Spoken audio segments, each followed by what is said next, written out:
Yeah, it's Bob Buckland. It's actually Marie Alice, but Bob's easier. So I was diagnosed with breast cancer. I found a lump in January, and I just thought it was going to be a fatty lump, and went to the doctor because my friend was a bit concerned about it, and yeah, the doctor couldn't really feel it either, but she said, you know, if you felt it, I'll refer you to the Royal Surrey. And all this time I thought it's just going to be a fatty lump. Did biopsies, again, fatty lump I'm sure. And when they called to tell me the diagnosis that it was breast cancer, I thought, no, surely it's a fatty lump. Even until my double mastectomy, I thought, wow, they're going to find out they've made a mistake, it's just, you know, it's nothing. And it was cancer, and it had spread to my lymph nodes.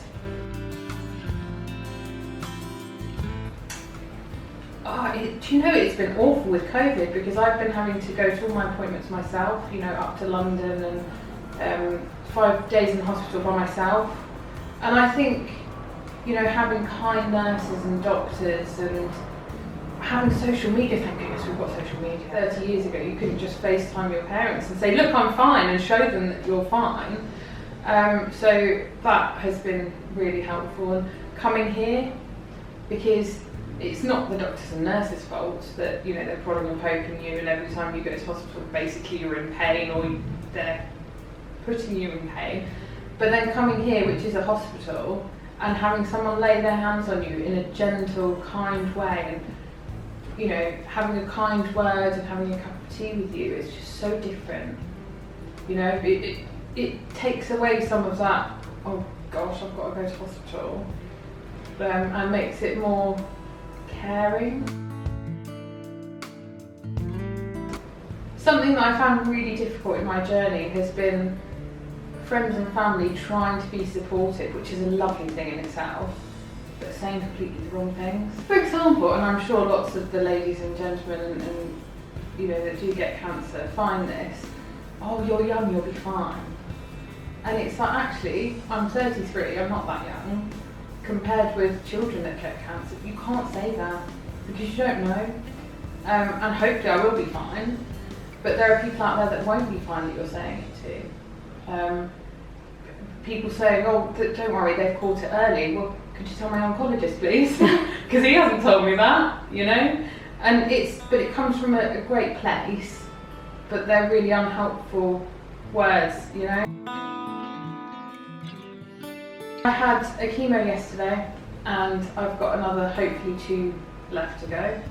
So I should be done by early December, if nothing gets in the way. And then I'm on to hormone therapy and sort of scans and things to make sure that everything's okay. You narrow it down to a few friends and family that are really supportive. And your other friends should understand, you know, that there are going to be just a few people that do get it. And mostly it's people that have had family or friends or themselves go through cancer. And we all cope differently anyway, you know. I've still gone out on the odd occasion and drunk a bit too much, gone to a wedding, flung my wig around, you know.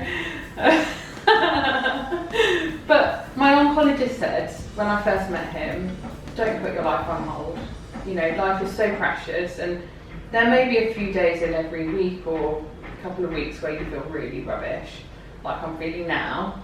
But, you know, there are still donuts out there to eat, you know?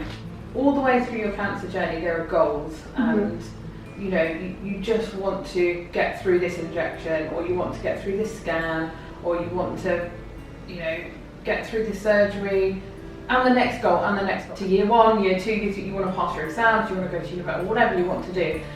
And then at the end of your cancer journey, which I'm fast approaching, hopefully, it then ends. And I think from reading a lot of things in books and online, people feel a bit lost. So I think it's important to set those goals afterwards, even if it's, you know, doing something that you never thought you could do for charity, you know, or for the charities that have helped you. I think it's really important to set yourself goals and tasks. So I've had massages, and I've had Marion did my massages. She's amazing, she's got magic hands, honestly. I can't. Marion, go to Marion. And then Trish was the wig lady. I mean, lots of people are amazed that this is a wig, and she's like a little therapist herself. It's brilliant. I think you should really try everything because it might help people.